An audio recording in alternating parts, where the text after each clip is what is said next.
Yeah, Ali Madad, and good afternoon, everybody. Thank you for joining this webinar by Aga Khan Economic Planning Board. My name is Ali Jagmagia, and I'm your moderator for today. With us are three very esteemed guests who will help us understand what really is happening with our economy today. We have with us Mr. AKEPB I, who is one of India's most seasoned retailers. We have Mr. Saurabh Mukherjee, who is founder and CIO of Marcellus Investment Managers. And we have Mr. Vikas Khemani, who is the founder of Carnelian Asset Managers. Thank you, Vikas. Thank you, Saurabh, and thank you, Rakesh. We really cannot express enough of our gratitude for taking time out for us on a Sunday. Participants can share their questions on the chat window, and I would request the panelists to answer some of the questions there as well, if time allows you. However, participants are requested not to ask any stock-specific questions in the chat window. Without further ado, let me start with Vikas. Vikas, highest ever GDP number, GST numbers. We were reading yesterday how all global MNC CEOs are so bullish in India. But agar aap actually छोटे व्यापारी से बात करो तो last 3-4 months they're seeing a slight slowdown, and we're seeing what's happening in the rest of the world also. So can you tell us what the ground reality is? Should we be worried?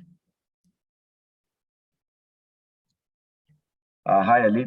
Thank you very much for inviting me for this discussion with the entire community and set of business people you have and members of your community. So I think coming to your question, of course, India is in one of the best transformation phase, very solid growth phase.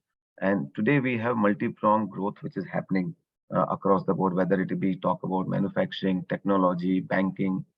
Am I audible? Somebody writing no audio. Ali, I'm audible? Yeah, you're audible. Yeah. Perfect.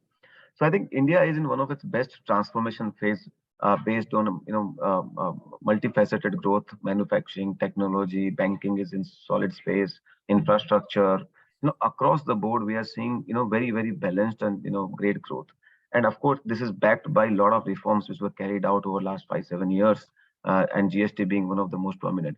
And GST led to, of course, a lot of transformation from unorganized to organized sector, and that is still sort of to a great extent it has happened and it is still underway. So, GST collection, which we are seeing, is result of multiple factors. One is, of course, the unorganized to organized sector, which is happening. Secondly, also we saw a reasonably high inflationary environment in last, year and a half, and it is GST is a tax on the value. So as your inflation is high, obviously tax collection is bound to be high. So that's what also partly reflected in that. And thirdly, I think in India we are seeing reasonably good export-oriented growth, and I think that is also contributing to a great extent from volume perspective. So net, I think India is reasonably in a solid footing, solid path. And as you rightly said, there's a murmur that there are some sections where there's slowdown happening, and there's some sections where there's accelerated growth happening. Some businesses are doing very well, some businesses are not doing well, so they call it K-shape recovery and all. So my take on that is that, look, in India we had a reasonably high inflation like anywhere else in the world. Of course, we had lower than rest of the world, but still we had inflationary environment, and that have had an impact on the demand. I mean, whether it is consumer durable, whether you are buying house, I mean, cost of capital has gone up, cost of housing has gone up, cost of durables have gone up, cost of doing a house has gone up. So that tends to obviously impact, the demand at some level, right? So what we are seeing in the recent past, bit of a slowdown in the local demand, especially on the consumer side, because incomes have obviously not kept pace with the kind of inflation which we saw. But I think it's a transitionary phase, in my opinion. In next 6-12 months, it all should settle down, and partly by increase in the income, partly by the sort of inflation coming down. You should sort of see that coming back. Not worried. The growth which we are seeing is again in the sectors which are linked to exports, which are again unorganized to organized shift. Those are the pockets which we are seeing. Within MSME also you see a mixed bag happening, right? Some MSMEs are doing exceptionally well, some MSMEs are struggling. Now, in my take on that is that we have two kinds of MSMEs in India. One is which is basically which thrived and survived on tax arbitrage and which we all know how India was used to over the years, right? And second MSE, which were really having some modes, some strength, some technical capability. Where even if they were small, they were seeing good some technical capability. They had balance sheet. They had some niche mode, right? The second category of the MSMEs have thrived in last 3-4 years, because they are the ones who basically who believe in delivering quality, delivering in reliability, delivering in consistently, and those are the ones which are benefiting disproportionately. And the first category, if you ask, either they were undercapitalized, they were surviving on the tax arbitrage, they did not have any capability. Those are the ones which are kind of struggling and probably going out. And I think this trend will continue to remain there. But I don't see any per se challenge to MSME as a category. MSME as a category will continue to do well. I think it's just that probably readjustment, reorientation of what is needed to be successful in that category. If I'm used to particular way of business for 70 years, obviously that's the habit which is formed, and maybe new set of MSMEs will come and old will die, or some will be able to transition. But net, I don't see that MSME as a category is sort of not doing well or not surviving. In fact, I see that as a big opportunity going forward, frankly speaking. So I think this transitionary phase we are having a little bit of that's the reason people have a mixed view about Indian economy. You will find very varying opinions. Some people will say India is not doing well. Some people say India is doing very well. Now, depending on what data you are looking at, which set you are belonging to, which people you are talking to, you will kind of get your you will not see one data driven clear sort of. I mean, of course, things like GST tell you things are moving in that direction, but you will see mixed view coming about whether India is doing very well. But my own take is that I think India is one of the best phase over next 8-10 years. We are on a structural repair. We are on a structural growth driver, and all MSMEs. I mean, MSMEs will do well. Large businesses will do well. Consumption will also do well. That's great, Vikas. Thank you. And as we progress, I'd like to learn more from you of how MSMEs can transition. Rakesh, do you want to build on what Vikas said? Are you witnessing a slowdown in demand in your stores over the last 2-3 months? Is the proverbial giraki lesser than it used to be?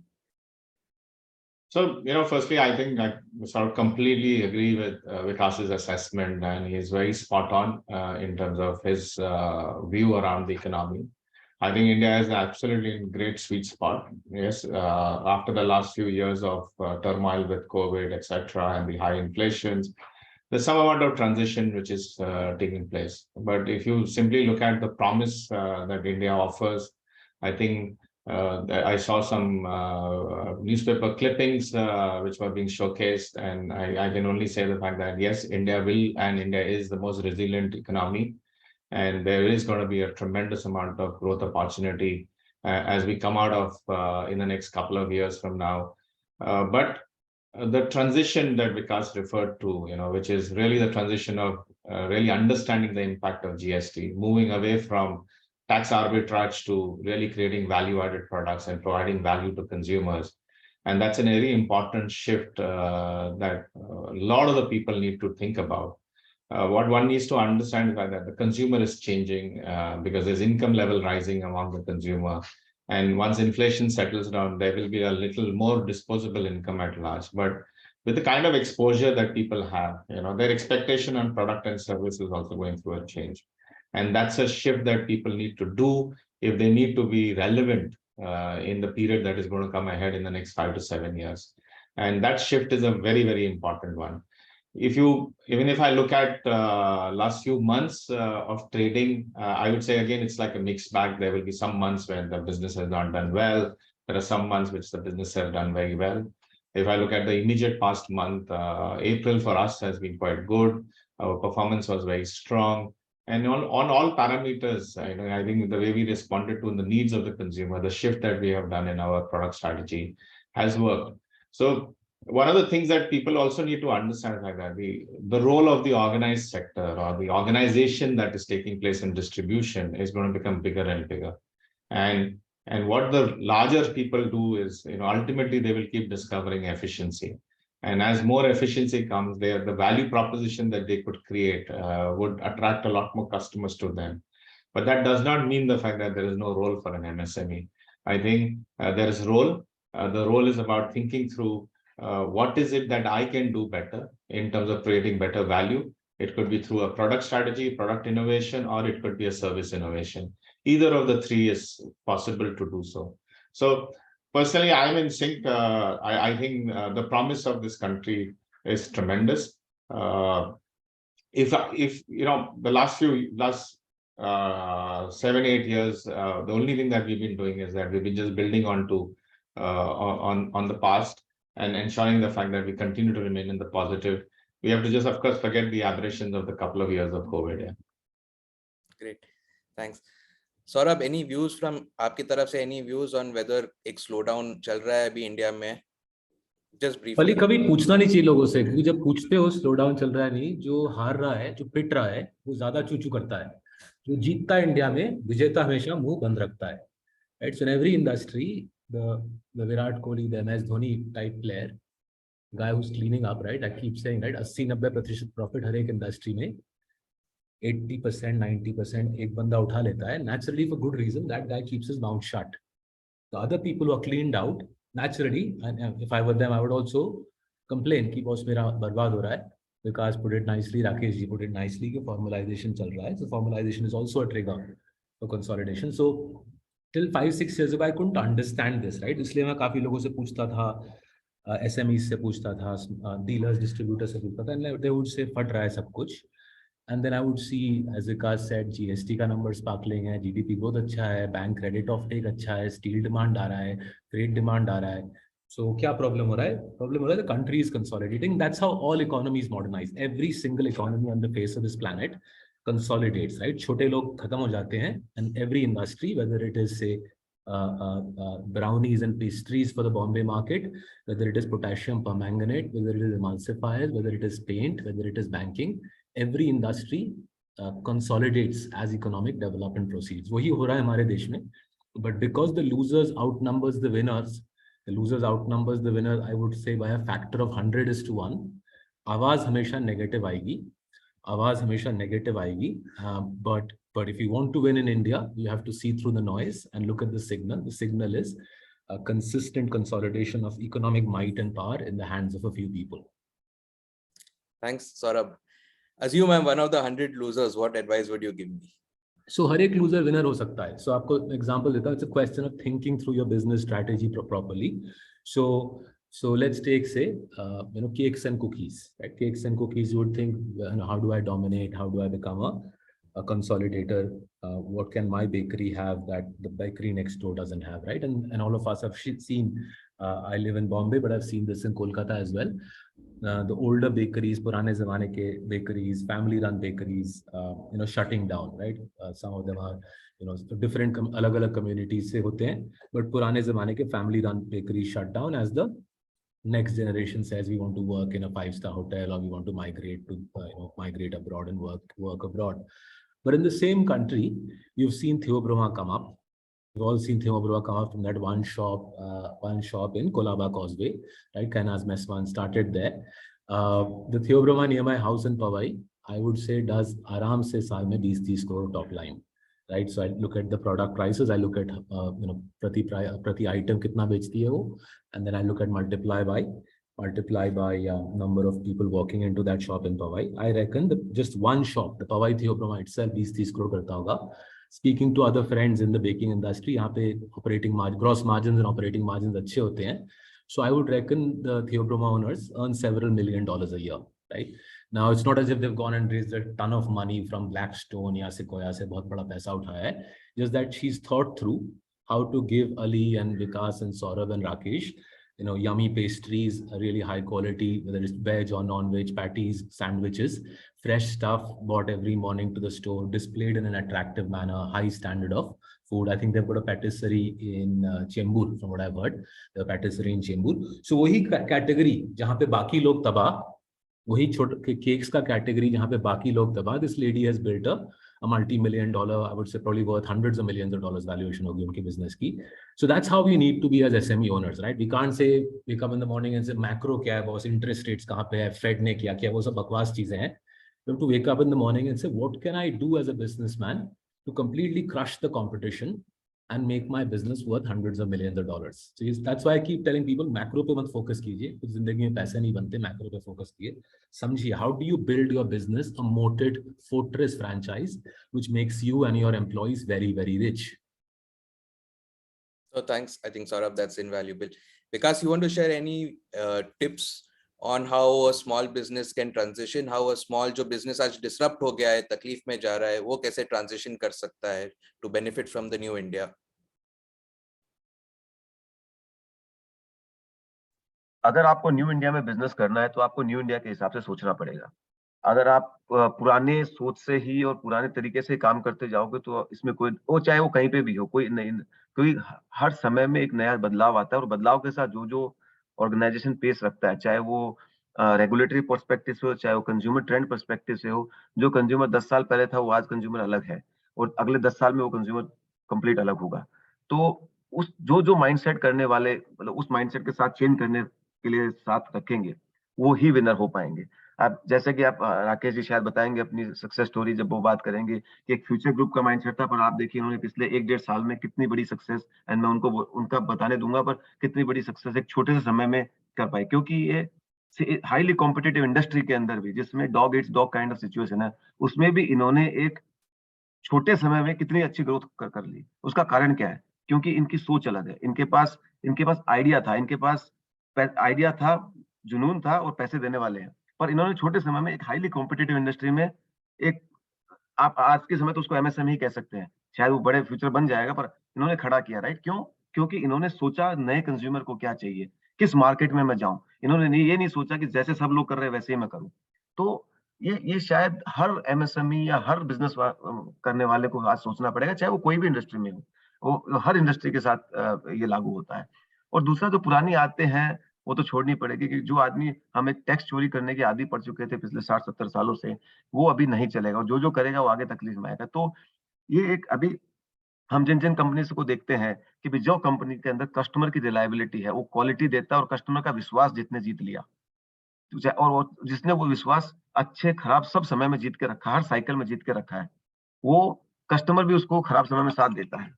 तो एक तो जिसने customer का साथ trust जीत लिया, वो बहुत बड़ा, चाहे वो क्वालिटी पैरामीटर में हो, चाहे क्रेडिबिलिटी पैरामीटर में हो, वो एसएमई और एमएसएमई और कोई भी business will do very well. Secondly, आपको नए नए ट्रेंड्स को ध्यान रखना पड़ेगा कि क्या क्या बदलाव आ रहा है, कंज्यूमर को क्या चाहिए. और तीसरा, जो आपको, you can't any more do business in India with under capitalize. You can't do business जो कि भाई पहले एक समय था कि बैंकों से ले लिया था, आपको बिजनेस में कैपिटल रखनी पड़ेगी. तो और आज अच्छी बात यह है कि एक छोटे बिजनेस को भी अच्छी कैपिटल मिल सकती है. आप देखिए, वेंचर कैपिटल से लेके एसएमई आईपीओ से लेके बड़ी कंपनी, हर कंपनियों को आज के समय में पैसा मिल रहा है. हमने पहले एसएमई को 10-20 करोड़ का आईपीओ करते हुए कभी सुना नहीं होगा. आज 10-20 करोड़ के आईपीओ करके भी कंपनी पैसा रेज कर पा रही है. और मैं कितनी कंपनियों को जानता हूं जिन्होंने 10 करोड़ रुपया 5 साल पहले, 7 साल पहले रेज किया एसएमई के अंदर, जिनके पास खाली प्रोफेशनल्स थे और जो उनको खाली टेक्निकल नॉलेज था, पर पैसा मिला. आज वही कंपनी 1000 करोड़ 1500 करोड़ का मार्केट कैप हो गया है, ग्रो कर रही है. तो कहने का मतलब, ये जो अपॉर्चुनिटी है is open for all and sundry. It is not earlier. पहले क्या होता था, जो एक पुराने बड़े हाउसेस थे या फिर जिनका कोई साठगांठ थी सरकार में, या जिनके कोई बैंकों में जान पहचान थी, उन्हीं को ये अपॉर्चुनिटी मिलती थी बड़े बिजनेस बनाने की. अब वो है जो डेमोक्रेटाइजेशन हो गया है. अली भी कर सकता है, विकास भी कर सकता है, राकेश भी कर सकता है, सौरभ भी कर सकता है, कोई भी कर सकता है. और वो जो डेमोक्रेटाइजेशन ऑफ अपॉर्चुनिटी हुआ है, ये एक नया इंडिया है. इसको आप अगर पॉजिटिव नजरिए से देखेंगे तो आपकी अप्रोच और आंसर और एफर्ट सब उसी डायरेक्शन में होंगे. और इसको ही मैं देखूं कि नहीं, इंडिया में तो कुछ नहीं होता है, यहाँ तो ऐसा ही चलता है, तो मेरी अप्रोच भी वैसे ही होगी और मैं वैसा ही मेरे बिजनेस की स्ट्रैटेजी बनाऊंगा और वैसे मेरे आउटकम होंगे. तो मेरा कहने का मतलब ये है कि नई इंडिया को नए नजरिए से आप और नए उत्साह से आप टैप करेंगे तो मुझे कोई डाउट नहीं कि हम सब इसमें सक्सेस हो पाएंगे, क्योंकि इंडिया इतना बड़ा मार्केट है. और इंडिया ही नहीं, एक्चुअली विश्व हमारा बहुत बड़ा मार्केट हो गया. आज आप मानिएगा, अगले अगले 10 सालों में इंडिया, जहां प्रॉब्ली चाइना 2005 में था, हम वहां पे हैं. तो आज हम सारी दुनिया को हम हमारे गुड्स मैन्युफैक्चर करके भेजेंगे, इसमें मुझे कोई दो राय नहीं है. तो कहने का मतलब, इतनी बड़ी अपॉर्चुनिटी, आप लोकल मार्केट देखिए, इंटरनेशनल मार्केट देखिए, जो आपकी कैपेबिलिटी देखिए, पर एक ही रिक्वेस्ट है, नए इंडिया को नए नजरिए से देखिए. नहीं विकास Just to validate what Vikas is saying, तो मैं आपको एक सिंपल सा उदाहरण देता हूँ. मेरे घर के पास लोकल वड़ा पाव वाले थे, right. Jumbo King vada pav आया around 7-8 years ago, right. Jumbo King vada pav आया. The local vada pav guy obviously got wiped out. Jumbo King also added chai coffee, so local chai wala also got wiped out, right? From what I understand, Jumbo King vada pav is now the largest vada pav chain in the country. Franchisee operation है fundamentally, right? And I think private equity मिल चुका है उनको.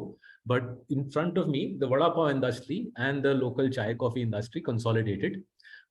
If I am one of those छोटा vada pav वाला जिसका धंधा उड़ गया, I will say macro देखिए, slow down देखिए, ये देखिए, वो देखिए.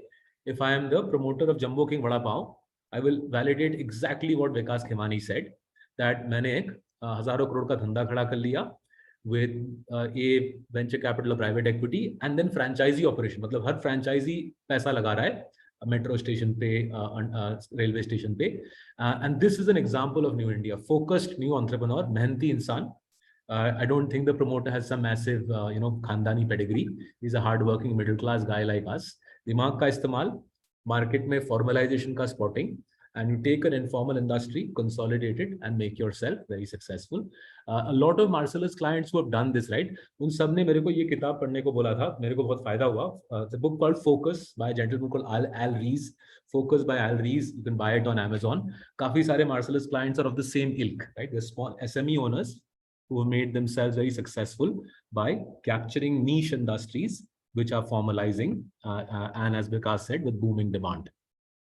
थैंक्स सौरभ. विकास, मैं आपके पास दोबारा आऊंगा क्योंकि आपने एक बहुत इंटरेस्टिंग बात की कि अगर एक छोटा बिजनेस है वो भी शायद एसएमई आईपीओ कर सकता है या ऐसे कैपिटल रेजिंग कर सकता है.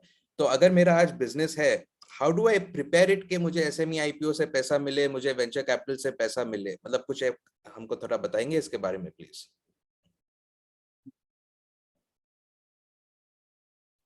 उसमें आई थिंक सबसे बड़ी बात तो है कि आपको फॉर्मलाइज करना पड़ेगा. जो हम पुराने सबसे बड़ा डिफरेंशिएशन है एसएमई और एमएसएमई के अंदर एक ये होता है कि बिजनेस और पर्सन और मैनेजमेंट एक ही होता है. मतलब बिजनेस, मेरे घर के खर्चे भी बिजनेस से चल रहे हैं, वहां से कब पैसा निकल जा रहा है. मतलब जनरली एक माइंडसेट होता है कि कुछ फर्क, और सही भी, क्योंकि मैं अगर 100% ओनर बिजनेस का हूँ तो मेरे घर के खर्चे भी वहीं से चल रहे हैं, मेरा मतलब टैक्स प्लानिंग भी वहीं से हो रहा है. वो कुछ बिजनेस और मैनेजमेंट में कुछ अंतर नहीं है, राइट. तो सबसे पहले वो एक माइंडसेट चेंज करना पड़ेगा कि भाई मैं मैनेजमेंट हूँ, बिजनेस सेपरेट है, मैं उसका 100% ओनर हूँ आज की डेट में. पर अगर मेरे को वहां से मेरा घर का खर्चा निकालना, that should come only as a salary. That can't come कि मैं मेरे ट्रैवल एक्सपेंस भी कंपनी में डाल रहा हूँ, राइट. वो एक एसएमई के और एमएसएमई के अंदर माइंडसेट होता है कि मैं एक ही हूँ. तो सबसे बड़े सेग्रीगेशन की शुरुआत, और वो बहुत बड़ा आसान नहीं है बाय द वे. ये सबसे बड़ा डिफिकल्ट चीज होता है कि differentiation between management and business. तो अगर आप बिजनेस को बिजनेस की तरह कि मैं एक ट्रस्टी हूँ, मैं इसको एक अलग बिजनेस बनाऊंगा, पर मैं एक ट्रस्टी हूँ, ओनर भी हूँ पर ट्रस्टी भी हूँ. और वो जो एक आप दूसरे पार्टी का पैसा लाएंगे उसके अंदर, तो वो एक माइंडसेट चेंज होते ही सब कुछ चेंज हो जाएगा. आप अकाउंट्स बराबर रखने लगोगे, आप मैनेजमेंट टीम को बनाना चालू करोगे. कल को मेरे को कुछ हो गया तो मेरे बिजनेस को ध्यान रखने वाला कोई है कि नहीं है, सारे डिसीजन मैं ही नहीं ले रहा हूँ. तो एक जो सेल्फ से सेग्रीगेट करने के बाद में उसको एक ऑर्गेनाइजेशन बनाने की कोशिश करनी चाहिए. और ये शुरुआत छोटी हो सकती है. जब मैं कहता हूँ ऑर्गेनाइजेशन बनाने की कोशिश करनी चाहिए, इसका मतलब ये नहीं है कि आपको 100 आदमी चाहिए, 500 आदमी चाहिए. आपके पास भले 5 आदमी हो, पर वो 5 आदमी को आप मैनेजमेंट टीम कैसी है, उसको आप डिसीजन मेकिंग कैसे करते हो, आपके सिस्टम प्रोसेसेस कैसे हैं, और ये छोटे बिजनेस में पॉसिबल है, यूज ऑफ टेक्नोलॉजी कैसा है. तो ये मैनेजमेंट और बिजनेस में सेग्रीगेशन जो कर पाएंगे, उसके बाद में शुरुआत चालू हो जाएगी. और दूसरा जो है कि बिजनेस को आपको अगर पैसा रेज करना है तो आपको स्केलेबिलिटी का आंसर रखना पड़ेगा कि भाई ग्रोथ कहाँ से आएगी और क्यों आएगी, और मेरी मार्केट में पोजीशनिंग क्या है, नीश क्या है. अगर आप ये स्टैब्लिश कर देते हैं कि मैं मेरे छोटे सेगमेंट में बहुत अच्छा काम कर रहा हूं और ये सेगमेंट बड़ा ग्रो हो सकता है, अगर आप ये किसी भी इन्वेस्टर को आज की डेट में ये आप स्टैब्लिश कर सकते हैं, आपको पैसे देने वालों की लाइन लगी रहेगी. मुझे इसमें कोई डाउट नहीं है. आप चाहे एसएमई आईपीओ में जाइए, चाहे प्राइवेट इक्विटी में जाइए, या कहीं भी जाइए, आपने अगर बिजनेस मैनेजमेंट को इसको सेपरेट कर लिया और आपने स्टेब्लिश कर लिया कि मेरा बिजनेस मॉडल है, इसको मैं ग्रो कर सकता हूँ, मेरी कैपेबिलिटी है, मुझे उसमें कोई डाउट नहीं. क्योंकि डिमांड और अपॉर्चुनिटी तो इंडिया में इतनी है कि कोई कमी नहीं है. तो मैं तो सबको ये बोलूंगा कि जो इस सिचुएशन में है, आज 50 करोड़ की टॉप लाइन वाली कंपनी भी आईपीओ कर चुकी है, 2 करोड़ की टॉप लाइन वाली भी कंपनी ने आईपीओ कर चुकी है, उनको लेके आगे बढ़ के बड़ा ग्रोथ के प्लान भी बना चुकी है. तो ये मुश्किल नहीं है, काफी आसान। Sure. No, thank you, Vikas ji. I think that's valuable. Rakesh, you want to tell us how you're building Style Union? क्या आप strategies use कर रहे हैं? विकास जी ने भी briefly बात किया, हम सब ने पढ़ा है कैसे आपका growth हो रहा है. तो please tell us how you're building Style Union in this environment and your strategies around it. So Style Union is, a new brand that was created last year, right? And it's in a very crowded space, which people popularly call value fashion, right? And then, and then, so when we thought about it, we really thought about, how do I build a business which is going to be relevant in 5 years from today, and that was more important. And we looked at what would be the potential customer journey that is going to be there in 5 years. With the rising income levels, our idea was the fact that, and with all that is happening in the social media, and the kind of pictures everybody takes, the kind of holidays people are doing, everybody would want new and fresh clothing every time they come into the store, right? So it's always when you hear the word so-called fast fashion. But then for us, the thought was that if you have to really do fast fashion, we need to create fast impulse. And fast impulse happens when the disposable incomes are higher. And thus came the first selection of the geography, right? Even though I have lived all my life in Mumbai, we said we will not open a store here in Mumbai, but we will go down south in India where the income levels are significantly higher and the disposable income is even higher. That's what has happened in places like Bangalore, Hyderabad today. And so we selected those towns as the base cities to build. All these towns are really growing very rapidly, and that's available in statistics. It's not something which is very unique or it's accessible to me, but it was a very important data point. So what the real estate availability is also higher, which means the fact that we can scale the business faster. And without scale, building a private brand business, which is going to churn inventory fast, was not going to be possible. So that's the journey we set out for. We said the most important aspect of all of this is going to be, right, the business will keep getting scaled up, and we want to, if we have to keep scaling it, and I have to keep my costs lower, because the price points that you have to sell today are more or less fixed. They're fixed by the marketplace, right? It's not something that I can decide today. And the difference between the two is where you have to create margin, right? And thus to keep costs lower, the answer was, what do we do to build technology in our life? Technology to bring efficiency in the supply chain, and the technology which sort of improves the service levels that we are constantly offering to our consumers. So those were sort of adopted. What is most amazing thing that you have to understand is the kind of transformation that is taking place, has taken place in technology. No longer you have to sort of really buy something, right? You just subscribe for it. And you subscribe for it. Even a small guy can subscribe for it, and even a large guy can subscribe for it. And you just keep paying more as you use more, right? Which has taken away the idea that high quality technology is only meant for a select few, right? That's also disappeared. So that with that mindset, technology came in upfront in our lives, and we really focus all our investments in technology have been really about improving the customer's experience at the store. Right? The service experience, the checkout experience, these are the kind of important aspects we realize that customer gets frustrated. He comes, he shops, he likes everything, and if he has to wait at a cash till for 20 minutes to pay, it doesn't work, right? And so we said, how do we sort of build the fastest checkouts? And that's where RFID was an integral part of our journey from day one. And what that allows us to do is that even if you have 10 garments with you, we can bill you out in less than a minute. That's the speed that we are able to achieve. So it's been an interesting journey. In the last 1 year, we built close to about 43 stores now down south. The average size of a store is about 8,000 square feet. So these are large format stores with a huge concentration in cities like Bangalore and Hyderabad, with 11 stores in Bangalore and another 10 stores in Hyderabad. And today, in terms of the stock journey that we have, most of our stores now have less than 8 weeks of stock holding at any point of time, and we keep delivering fresh merchandise every single week. So if you come once every 3 weeks to the store, you realize the fact that at least 33% of the store has changed, and that is creating the larger impulse. this is supported by a very, very sharp price point. Now, what you also did, and which is something completely against what has happening in the market, right? You see discounts everywhere. You see promotions everywhere. In Style Union, there is no discount, there is no end of season sales, there's no promotion, there's no pricing offer, nothing exists, right? The only thing that we offer is honest price. An honest price, which is very simple, it's applicable to everybody, and that's made our life even that much simpler. We thought, that customers will say, discount chahiye toh hi shopping karenge. But when your product proposition is strong and the value proposition that you've created is strong, I think everybody forgets discount. Everybody just says, I need this today. That's the kind of a journey that has got sort of done. So we're quite happy with the fact that we build the business in a cluster. We build scale in select cities, right? My view to you is the fact that, had I built this business 25 years ago, and which I did, not that I did not build businesses then, I would have had, to open these number of stores, I would have taken 5 years or maybe 7 years. And they would have been spread across in every part of the country, right?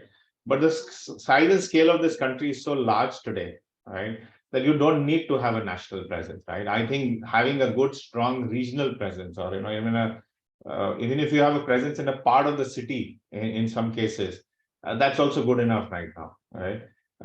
Because the population is very large in each city. The traffic keeps increasing. People don't travel as much. And in the extensive travel that I do, and just to build on sort of the example of Theobroma, right?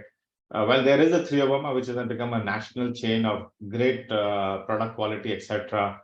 But that has also led to a lot of, Theobroma can't go to all the small towns of the country, right? Not so fast.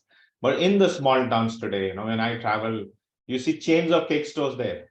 They've taken the inspiration. Right? The other day I was in Hubli, and Hubli, Dharwad, the Twin City. In my travel, I could count one chain having 7 stores here. Right? That's the journey that they have established. Because the only thing that has happened, the category is going to be there. The pastry and that consumption has only improved, right? And so you have a lot more people opening stores. The one thing that people are doing definitely is the fact that if you really want to get more customers inside, you have to improve your experience at store level, which is where I think where Vikas tries to say that you cannot skip capex investment. Right? You have to invest to create the experience for the customer. If you don't invest, and if you think the fact that the experience that you had in the 60s or the 70s or the 90s is going to get the customer for the 2025, no, I think somebody else will come and take away your customer. That's what will happen. Thanks, Rakesh. I think 3 चीज जो मैं आपके talk से काफी inspire हुआ हूँ, वो एक है कि आप बॉम्बे में बैठ के आपने साउथ में स्टोर्स खोले क्योंकि आपने डेटा देखा और आपने देखा कि वहाँ ज्यादा कंजम्पशन है. सेकंड, जो आपने हमको समझाया कि टेक्नोलॉजी में अपफ्रंट इन्वेस्टमेंट करने की जरूरत नहीं है और वो वेरिएबल हो सकता है. और थर्ड, जो आपने बताया कस्टमर एक्सपीरियंस आपके स्टोर पे. अब मुझे बताइए राकेश, अगर हमारे पास रिटेलर्स है जिनके पास शायद 1 दुकान है या 2 दुकान है और जो लास्ट 4-5 साल से शायद थोड़े डिसरप्ट हो गए, उनकी बिजनेस पहले जैसा नहीं है, आपका उन रिटेलर्स को क्या एडवाइस होगा? I think 2-3 चीजें हैं, right? There could be several reasons why the business has shifted, and one of them is what I call is the infrastructural challenges that are there in India. Right? Let's say Bombay as an example, and you'll have a lot of people who would have had erstwhile businesses or old businesses in south of the city, right? South Bombay. And unfortunately for us, we've outpriced everything in South Bombay. South Bombay, in all probability, is the only district in India where the population is dropping, right? In fact, for sure, I can tell you the fact that on the Lok Sabha seat, South Bombay is the only place which is dropping, and every single time they have to add new assembly constituencies to ensure the fact that it can maintain a seat for itself, right? And that's to do with the way the cost model is. So if you say like that, if you have a product proposition, and if you say the customer will keep coming back to me, I think it's not going to happen there, right? So you have to shift. I think the market has really shifted to the western suburbs, the eastern suburbs, Thana, and the whole MMRDA is going to be the most exciting space, right?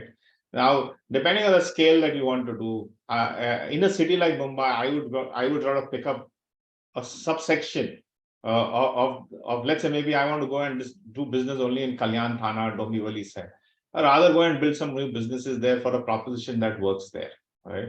That's what. Or I look at another city, like, I'm sure there are a lot of people who are in Surat, and Surat is one of the most exciting cities today in the country, right? Complete transformation. If for me, after having traveled to every part and extensive travel to China, I find Surat to be the only place which can actually compete with China when it comes to textiles, right? That good it is, and that's the kind of quality and scale that Surat has built.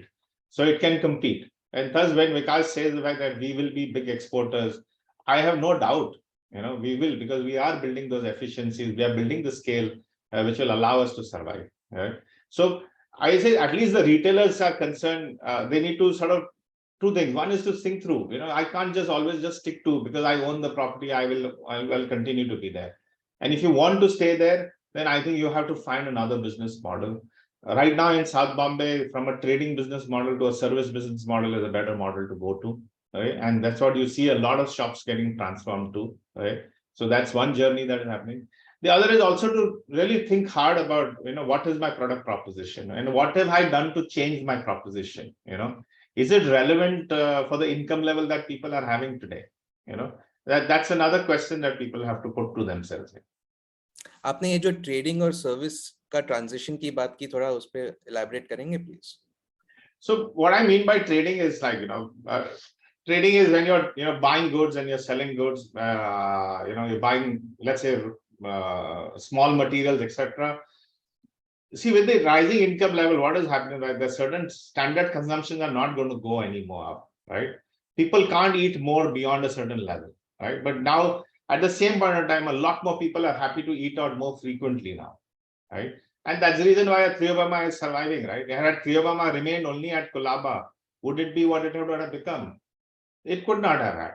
Has Triobama product remained the same? No. There is a central commissary which has come in Chembur, and that is serving, and that's what has that done? That's brought consistency in product standards across hundreds of outlets now, right? That's the transition which has happened, and which is where today there are secret recipes that people have, which is kind of restricted to one store, right? The idea is the fact that how do I use my knowledge of the past and convert that into a process which can be sort of replicated at many more doors, right?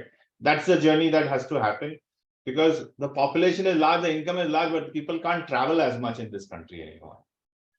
एक चीज और मैं add करना चाहूंगा कि छोटे और बड़े व्यापारियों में फर्क क्या है और छोटे व्यापारियों के पास क्या एडवांटेज है। हम लोग अभी ये सोच रहे हैं कि छोटे व्यापारियों के पास क्या डिसएडवांटेज है। हमारा एक थीम है कि छोटे व्यापारियों के पास एक बहुत बड़ा एडवांटेज आ रहा है। वो क्या है? उनके ओवरहेड्स। जितने भी बड़ी कंपनियां और बड़े होते हैं, उनके बड़े बड़े ओवरहेड्स होते हैं, जबकि एक छोटा व्यापारी होता है, वो खुद लगा हुआ होता है, उसकी खुद की एजिलिटी होती है, खुद की एनर्जी होती है। तो उसके साथ बड़े व्यापारियों को और बड़े ऑर्गेनाइजेशन को कम्पीट करना बहुत मुश्किल होगा।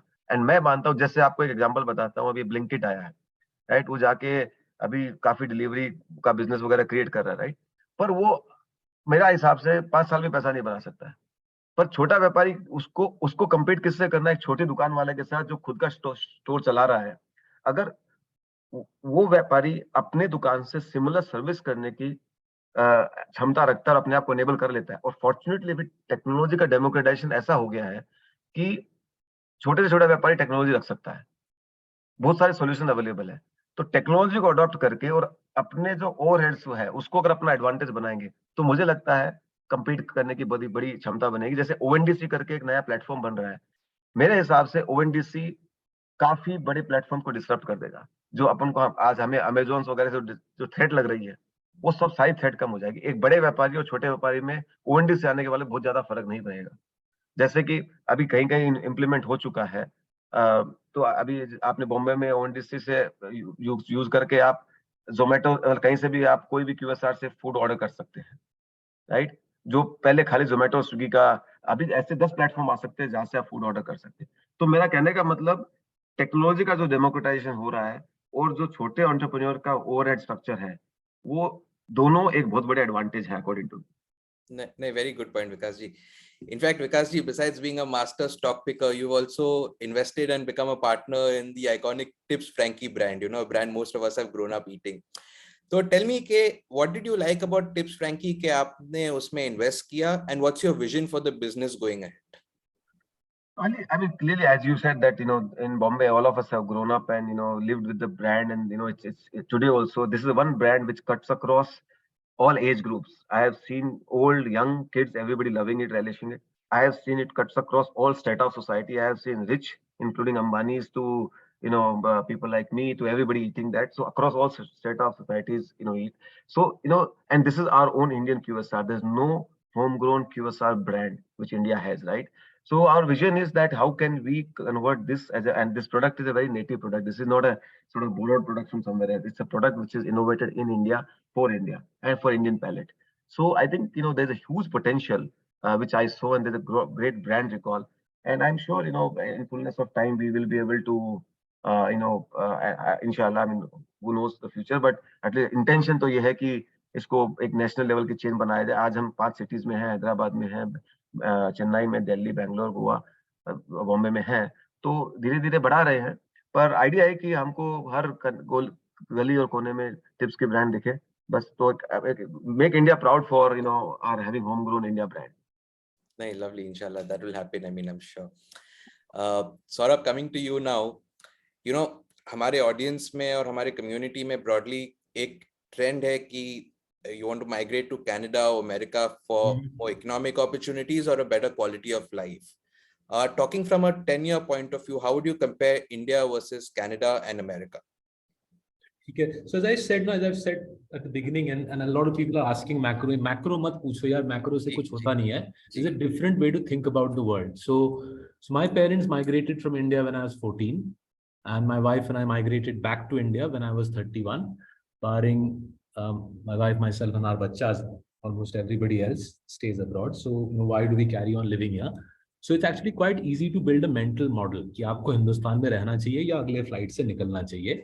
So I'll give you the mental model. I'll use sports because sports के जरिए से आप काफी कुछ दुनिया के बारे में समझ सकते हो आसानी से. So sports का थोड़ा mental model बनाते हैं. 10 IPL टीम है, हर एक टीम में करीबन 50 प्लेयर कॉन्ट्रैक्टेड है, राइट? सो 500 प्लेयर्स, उनमें से करीबन 150 प्लेयर विदेशी हैं, तो 350 हिंदुस्तानी प्लेयर हैं, right? Indian players 350 of them. If you look at the salaries that these people get, because public information है, धोनी, कोहली and Rohit का जोड़ लो तो करीबन 15-20 crore each of them get.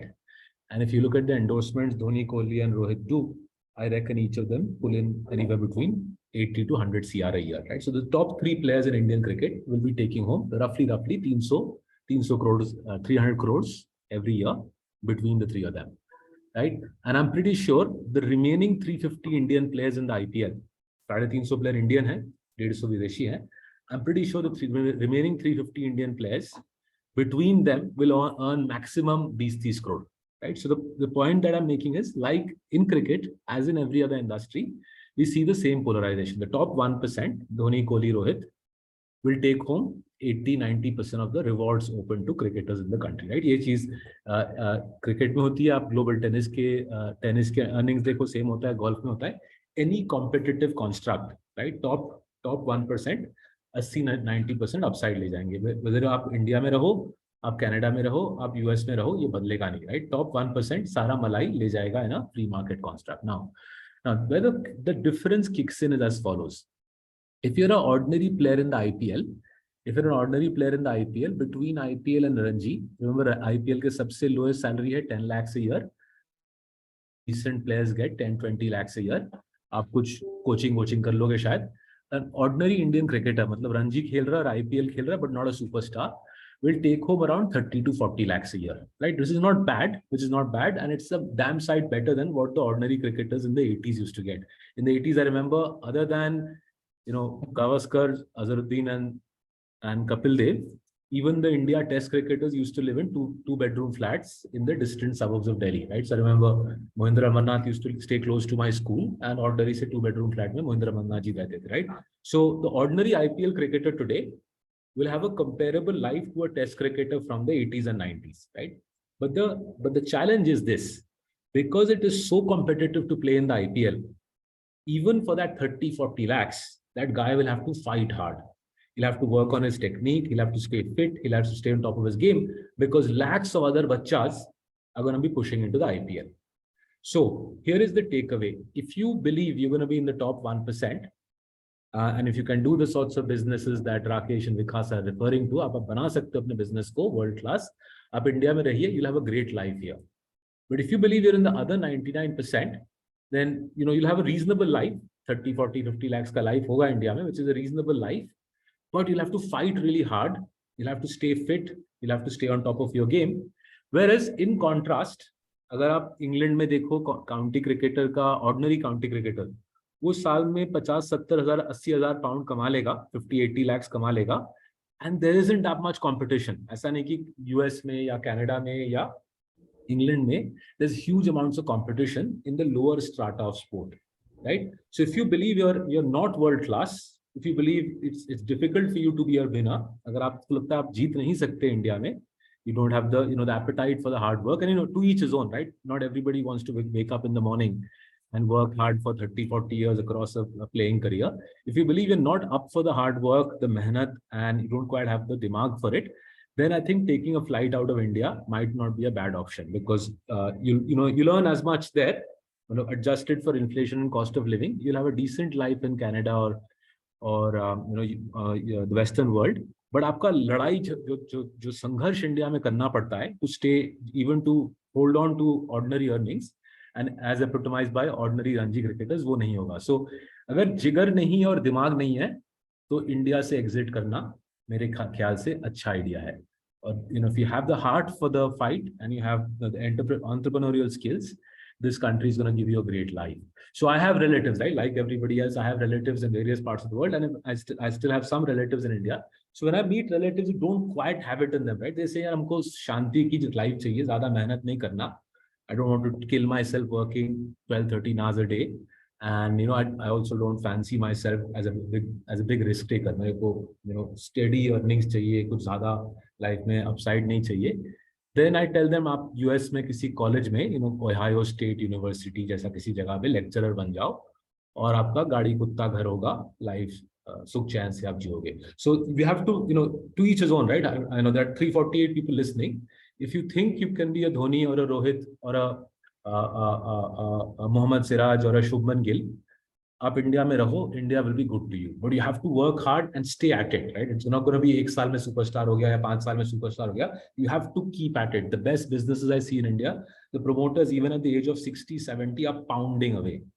But if you believe मुझसे ना हो पाएगा ये सब, तो आप शीघ्र ही देश से बाहर ना हो. Can I comment one small thing on this? Yes, please, of course. You referred about quality of life. I don't know what quality of life we are talking about. I mean, I know recently few cases. I mean, healthcare, let's talk. In Canada and US, for a heart surgery, the wait is 12 months. Recently, one of my aunt who needed to get knee surgery, it took 9 months to get an appointment. One of my aunt she got suddenly high BP and all. She called the emergency and they said, we can only take you after 3 days. I mean, what kind of quality of life in India? I think probably it's available at, you call 108 and you will be attended to very, quickly. So I think probably this concept of, quality of life in abroad, see what people who are saying quality of life there is good is not able to see the change. In India, we have seen a drastic improvement, and I can tell you, today you call 108 and they will be available. And you will be attended to the best of the quality. People with no income can get free treatment up to 5 lakhs rupees immediately, right? Today, look at our airports, look at our roads. So I think people who say quality of life there is better probably are living in the past. Today in India, we can hire maids. We can, can you afford there? We can hire drivers. Can you afford there? I mean, so today you go in those countries, live like a second-class citizen, drive your own car and you think that that's a quality of life. Those who think that, please feel free to go. But I don't think, in my opinion, quality of life, India is in transition. It is improving as our per capita income is going up. Everything is improving, whether it is metro, roads, airports. So, we are upgrading in a massive way, and those countries are actually degrading. They have no money, resources to do that. Today, we hear the violences, all in those countries which were considered very safe. Gun violence, lelo, people are defecating on the streets of San Francisco. Can you believe that?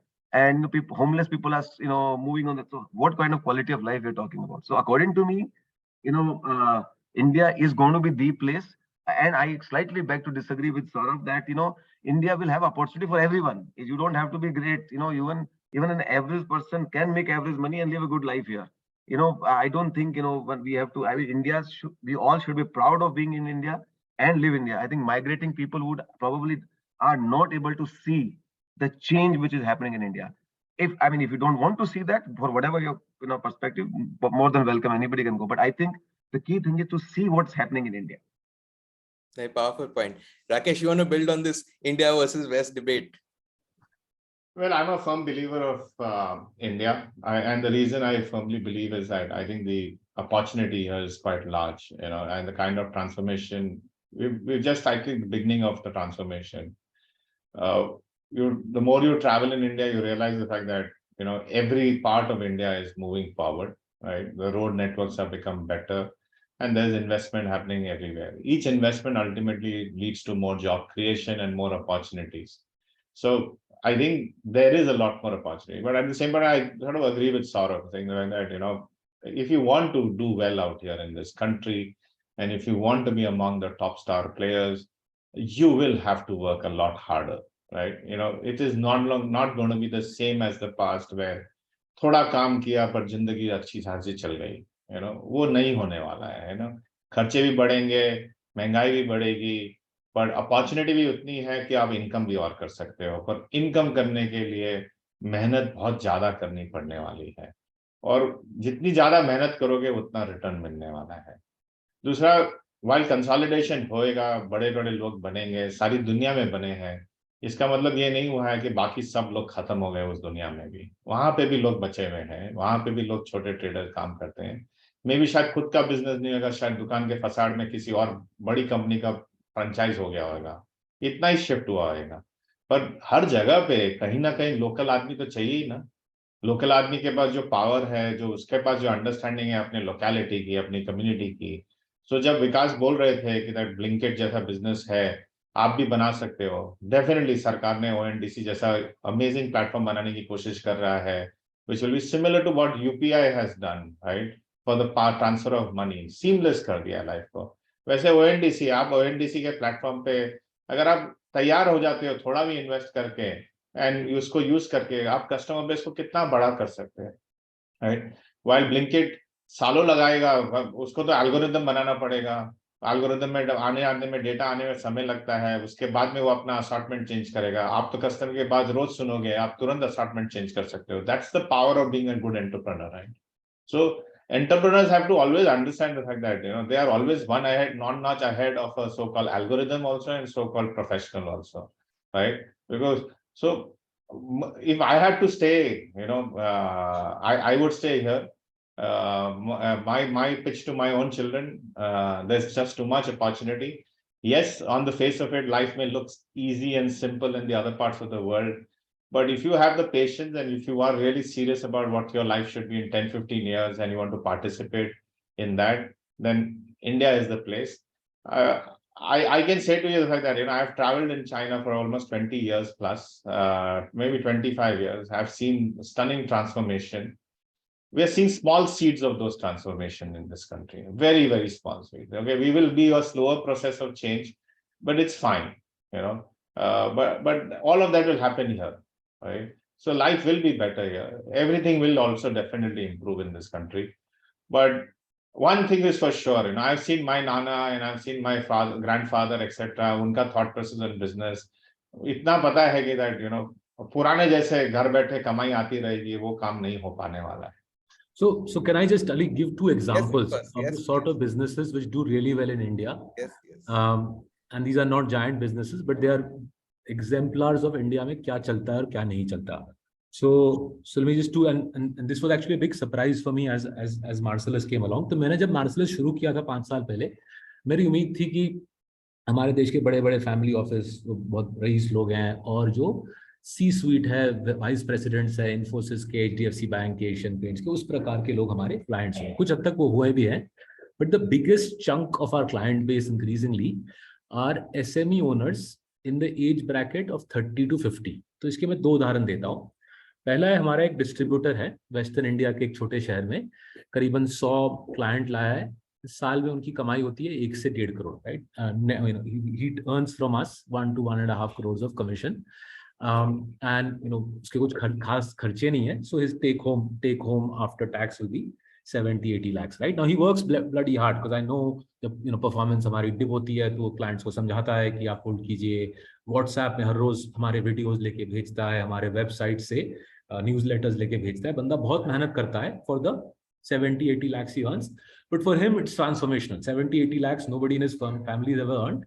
He is 34-35, उसका बच्चा अच्छा school में जाता है western India के छोटे शहर में, एंड उसकी ये भी उम्मीद है कि जैसे जैसे उसका क्लाइंट बेस बढ़ेगा वो अपने बच्चे को विदेश भेजेगा पढ़ाई के लिए, राइट। हार्ड वर्किंग इंटेलिजेंट गाय, मेहनत करता है रोज सुबह उठ के, 70-80 लाख कमा रहा है, running a simple business, selling a product, right. दूसरा मैं एग्जांपल देता हूँ हमारे और एक क्लाइंट के, वो हमारे जैसे घरों में पार्टीज में खाना होस्ट करते हैं, right. These people come and they give you menu, you choose from the menu, food, starters, main course, desserts वगैरह। तो मानिए just to keep the math simple, 2000 rupees per plate, per party में 50 लोग आते हैं, तो every party this lady earns a lakh or so, and typically सुबह एक, दोपहर को एक करती है, शाम को एक करती है, her husband manages one, she manages one, so they do 30 such parties in a month, right? So करीबन महीने में इनकी gross revenue है 30 lakhs के आसपास। आप 12 से मल्टीप्लाई कीजिए, रफली 3 करोड़ का एनुअल इनकम है। सो आस्किंग खर्चे क्या है, so she said कुक्स का भाड़ा है, but the cooks earn no more than 5-10 lakhs, कुछ वेटर्स हैं वो भी कुछ 2-3 लाख कमाते होंगे। So my reckoning is this lady and her husband, they take home a cool 1.5-2 crores, of which they invest part of it with us, right? Now these are people in their mid-30s, husband wife couple, working bloody hard, right? अभी हम आप और हम ये आराम से webinar कर रहे हैं, ये लोग किसी के घर में खाना सर्व कर रहे हैं, शाम को भी करेंगे। इस प्रकार का इंडियन, पढ़ा लिखा, हार्ड वर्किंग, पुलिंग इन 1.5 से 2 crore, this strata is growing. SME owners, these are not people working in Infosys या HDFC बैंक ऊंचे दर्जे में, मेहनती SME owners, each in a छोटा नीच। तो इस लेडी का स्पेशलाइजेशन है थाई फूड और साउथ ईस्ट एशियन खाना, किसी और का कुछ और होगा। हमारा डिस्ट्रीब्यूटर किसी वेस्टर्न इंडिया के छोटे शहर में मार्सेलस का एक्सक्लूसिव डिस्ट्रीब्यूटर, हर एक बंदा बंदी अपना नीच बना रहे हैं और 1.5-2 करोड़ कमा रहे हैं। इनके जो इक्विवेलेंट्स है, जिनके पास दिमाग और कलेजा नहीं है, वो लोग निकल रहे हैं। And I think just as well एक सर्वाइवल ऑफ द फिटेस्ट का माहौल रहता है। सर्वाइवल ऑफ द फिटेस्ट मतलब जो स्ट्रांग है, इंटेलिजेंट है, मेहनती है, एंटरप्राइजिंग है, वो रहेगा, प्रॉस्पर करेगा इंडिया में। एंड इन अ वे जो कमजोर है वो निकल जाएगा। And I don't have a problem with that. जो कमजोर है उसको विदेश की यात्रा के लिए निकलना चाहिए। थैंक्स। आई थिंक एक पॉइंट जो बहुत स्ट्रांगली आ रही है वो है, भले कितना भी छोटा बिजनेस हो, अगर नीश हो, जैसे सौरभ ने भी हमें बताया कि वो लेडी सिर्फ साउथ ईस्ट एशियन फूड करती है। I think that's a point that's commonly coming out. Saurabh, we love examples from you, right? And we've heard about Jumbo King, we've heard about Tibbs, we've heard about Style Union, Theo Bruma. Talk to us about some more entrepreneurs in India who you admire and who we all can learn from, big or small. So पूरा case study करते हैं, since Bombay में है, I presume lots of people on the call are also Bombay. जी, हमारे या तो बॉम्बे से या गुजरात से या तेलंगाना से। ठीक है, so let's do a Bombay Gujarati example, right? Because पूरा अच्छा बैठेगा इस crowd के साथ फिर। सो देखिए, बॉम्बे का I only lived here for 15 years, but जहां तक मेरे को समझ आया है, बॉम्बे का साउथ बॉम्बे का इलाका, लोअर परेल का इलाका बड़े बड़े उद्योगपतियों का था, राइट। ये जो Kamala mills and Phoenix mills etcetera, बड़े बड़े मिल होते थे। So the entire SME community, छोटे छोटे manufacturer were on that, clustered on that belt on LBS Marg from Mulund through Ghatkopar through to Kurla, right. ये जो पूरा LBS मार्क का बेल्ट है, Mulund through to Ghatkopar through to Kurla, right. छोटे छोटे businesses, and out of that community, right, out of that community of, I suspect, tens of thousands of chote businesses operating out of gallas, out of the community have risen several multi-billion-dollar businesses, several nahi bolunga, 5-6 multi-billion-dollar businesses, right. And interestingly, all of these people do what I think is a signature trait of the compounding machine, मुंह बंद compounding, right. चूचू बिल्कुल नहीं करने का है, नहीं बोलना है GDP ग्रोथ अच्छा है क्या बुरा है, बस चुपचाप बैठ के बिलियंस ऑफ डॉलर छापना है, right. So there are several businesses in that 10,000 में से 4-5 मैं मिल चुका हूँ, मे बी और 4-5 होंगे, but I suspect no more than 10 between that entire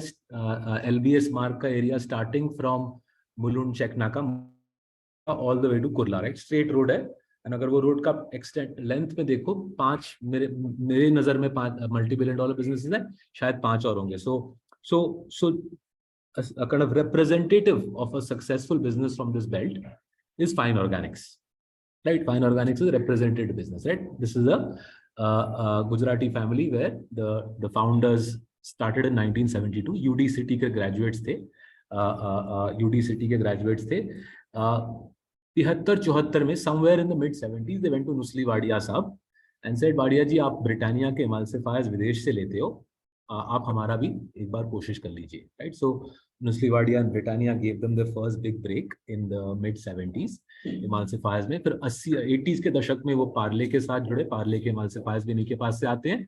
फिर आज देखो 75-80% इंडिया में बिस्किट्स के अंदर, केक्स के अंदर emulsifiers फाइन ऑर्गेनिक्स का ही है. सो मुकेश शाह जी मेरे से 2 बिल्डिंग छोड़ के रहते हैं पवई में. He's worth, he's a listed company. आप market cap जाके देखो, करीबन $2-2.5 billion होगा. Shah family wants 75%. So this man's worth the best part of $2 billion. Forget Pawai. In his building also, people don't realize just how dominant a player he is in emulsifiers, and obviously they don't have any sense of the man's wealth, right? Now, why is he dominant? Why does he make so much money? Why does he have a 35% ROCE? The answer is focus, right? He realized early on, 50 years ago, that rather than building capital intensive businesses, an area where his family had no access to massive amounts of capital, he realized that food chemistry, खाने के अंदर जो FMCG consumables के अंदर जो सामान जाता है, right? They're monopolists in multiple areas. मैंने emulsifier का उदाहरण दिया. They realized that the way to build huge wealth is to dominate a few areas utterly. तो emulsifiers का उदाहरण जहाँ पे आप ब्रिटानिया से पूछो, they cannot replace fine organics, because अगर वो बदलेंगे तो स्वाद बदल जाएगा बिस्किट का, और वो बिस्किट शायद मार्केट में बिकना बंद हो जाए. सिमिलरली पार्ले के प्रोमोटर से पूछो या ITC सनपीस से पूछो, बदल नहीं सकते एमल्सिफायर को, राइट? सो उन्होंने बहुत जल्दी समझ लिया कि वेल्थ बनाने के लिए, मैसिव वेल्थ बनाने के लिए बहुत सारा कैपिटल नहीं चाहिए, बहुत सारा दिमाग चाहिए, और 15 बहुत हाई क्वालिटी के फूड केमिस्ट चाहिए. So over the 50 years, they basically built a business centered around dominance in food tech, going into FMCG products that you and I consume every day. There's going to be hardly anybody on this call who wouldn't have enriched me as a fine organic shareholder through the course of the day. आपने cocoa Cola पिया तो मैंने कमाया, because Mukesh Shah ji ने कमाया. आपने बिस्लरी का बोतल खोला तो मैंने कमाया, बिकॉज मुकेश शाह जी ने कमाया, फाइन ने कमाया. आपने केक खाया, बिस्किट खाया तो मैंने कमाया, right? So ordinary Gujarati family, so to speak, 50 years, multi-billion-dollar wealth, utter dominance of a category, right? And इस बेल्ट में अगर आप नॉर्थ बॉम्बे में आके जो डोली, मुलुंड, घाटकोपर का केमिकल, स्पेशलिटी केमिकल्स का बेल्ट है, आप यहाँ के उद्योगपतियों से बात करो, they hold this man in very high regard. He is an exemplar or how you succeed in modern India through use of dimag and a mighty heart, a heart which says, I will keep at it for 10-20 years. This is what I think I'm good at. This is what I'm going to specialize in. This is my niche, food chemistry, and I will build an empire out of it, right? And when occasionally I get the privilege of having ragda patties and masala chai with Mukesh bhai in the evenings, it is an education for people like me on how to make my business stronger.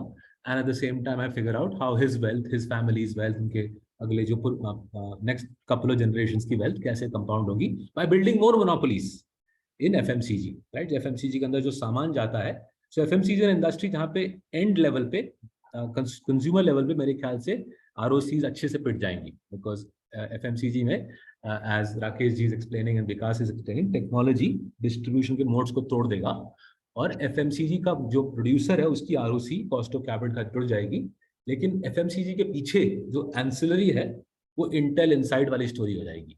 Mukesh Shah figured this Intel Inside वाली story 30-40 years ago, and he now finds himself, his family, his colleagues are at the right place, right time, multi-billionaires. But like all of our modern India's successful billionaires, मुंह बिल्कुल बंद, कोई आवाज नहीं, कोई cricket team नहीं, कोई बल्ला घुमाना नहीं, आराम से बैठ के कंपाउंडिंग चालू रखो और अपने फैमिली और अपने शेयर होल्डर्स को रिच बनाओ. Oh, thanks. I think that's fascinating. Vikas, you or Rakesh have any such examples you want to share before we move to the rapid fire round?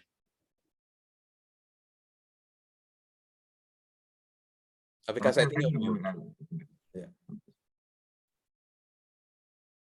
Vikas, you have any example you want to share? I think, see, there are lots and lots of sort of stories which have kind of got built in different parts of the sort of countries. And I mean, which comes to my mind is one of our portfolio company, which is KPR Mills, which has kind of again adopted a very different business model than rest of the people in the same industry, where the key thing in this business is and they are into garmenting based out of Coimbatore. And what they did was, I mean, in this business, the biggest problem is to get the labor, whether you are small or big. And what they adopted is extremely, everybody is same, everybody can produce. Customer gives you the, what to make and what to not make, right? But how do you deliver consistently on time? And for that, the key thing is, apart from capital and all, the labor, right? Labor management, getting labor right and treating them well. And most companies, or almost all companies, struggle on that, and they have kind of perfected it so well. And what they did was, got the workers that they built dormitory inside the campuses. While it was not a lot, I mean, one level one can think there's a cost, but actually it was not a cost. That became their competitive advantage, right? I mean, their labor cost, labor turnover is low, consistency is very high. They invest into the development of labor training. They live there during the COVID when everybody was struggling for labor. Their labor was inside. So, I mean, now you can think that in a labor intensive industry, there's overdoing on the part. And by the way, they pay more than the competition to their labor who stays inside their campus. So net cost is high, but yet the effective cost is low because the productivity is high. So, same problem you thought through very differently. And today they are second largest garment manufacturer in the country, and customers flock to them. They don't have to go for business to the customers, right? They established over last 10, 15 years that we can deliver to you what we promise. And to achieve that delivery, of course, you have to have equipment, but those equipments are there with everybody. I mean, anybody can buy sewing machines. What's big deal about it? Anybody can build factory. What's big deal about it, right? I mean, probably if you see their factory and somebody else's factory, you won't find much difference. But what's the difference is between their ability to manage labor, attract labor, get them to work, and that has got them to become second largest player. And I think that company can become even 10x from here, possibly, right? So those are the kind of, and while they're making money on that, they are making more money than, so by paying more to their labor, they're still making more money. Now that tells you, the kind of, so there are lots of innovation possible in different parts of the businesses. And I am telling you, India will have many thousands and thousands of such thriving and striving businesses which have kind of, and I mean, one can probably spend whole day counting stories like this, because they're excellent. And I'm telling you, this is a myth. We have to remove our self doubts. Indian entrepreneurs are no less than anybody in the world. In fact, they are probably in many counts better than anybody. Their sheer hunger, drive, innovative, jugaad, capability, I think they are far better. It's just that the self-belief has got ignited. Some enabling environment has got created. Unfair competition from China is, we are right now being protected from that unfair competition through various policies. So I think this enabling environment will unleash many such stories. And people who've been working hard, like places like Surat, we have now $5 billion companies in the chemical space. Now, who knew that chemicals is a big deal from Surat? It was considered garment and diamond and textiles. But $5 billion, $1 billion plus 5 companies from Surat, and they are probably staring to become $10 billion company over the next 5-10 years, right? So, I mean, there's so many such stories, one can go on and on, right? And they are all, by the way, coming from SME and MSME. Correct. I think within the wealth space also, we have NJ from Surat who've disrupted the entire distribution of mutual funds, right? I mean, they've kind of dominated. Great. So let's move to the rapid fire round. Rakesh, just a quick, couple of, while we got very large examples of fine organics and KPR, I can just say the fact that even in simple businesses, there are very good, interesting examples. If I look at simple business. Vikas referred to Coimbatore. My 2 favorites in Coimbatore is a chain called Pazamudir Nilayam, which has become one of the finest vegetables retailers across the entire state of Tamil Nadu. Multiple outlets, stunning quality control, which has built it into a brand in a segment called vegetables, right? That's the power of, putting quality control into place. In Coimbatore itself, right, from a single place restaurant called Annapurna, there are more than 29 such outlets today, only in the city of Coimbatore. That's what they have been able to sort of achieve. And finally, another favorite of mine, is a chain of supermarkets in the city of Hyderabad. 110 stores is a chain called Ratnadeep, and very, very successful. So what I'm saying, what I was trying to say to you is the fact that there are enough examples when people become focused and pick up a geography, they can work very closely to fulfill needs of the consumer in that area. And it doesn't make a difference, you may have the Reliances, you may have the Tatas or whatever. Ratnadeep thrives, and so do the other guys are thriving. Yeah. Great, thanks. You're clearly a bull on the South. No, I've been traveling to South, so I am just giving you an example. Right. If you want a North, my personal favorite in food is Haldiram. Yeah. So, it's by far the best QSR chain that has been made in this country. Yeah. Oh. Great. So let's start with the rapid fire. Rakesh, I'll start with you. And I'll start with cities since we're talking about that. If you could have a retail presence in only 3 cities in India, which ones would they be? So for me, the choice is Bangalore, Hyderabad, and the third I would choose between Pune or Ahmedabad. Okay. Online retail or offline? Omni-channel. No, choose one, online, offline. No, you can't. It's not relevant anymore. We are talking about the tomorrow, right? Okay, fair. So if we go back to Vikas's example, ONDC is enabling Omni for every offline retailer, right? So you have to be relevant. You can't say the consumer needs convenience.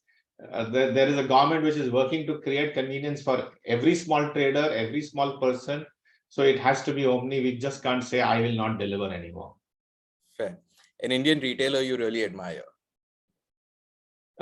There are many. I would say the fact that when you think about the most well executed in the most simplest manner, I would say DMart there.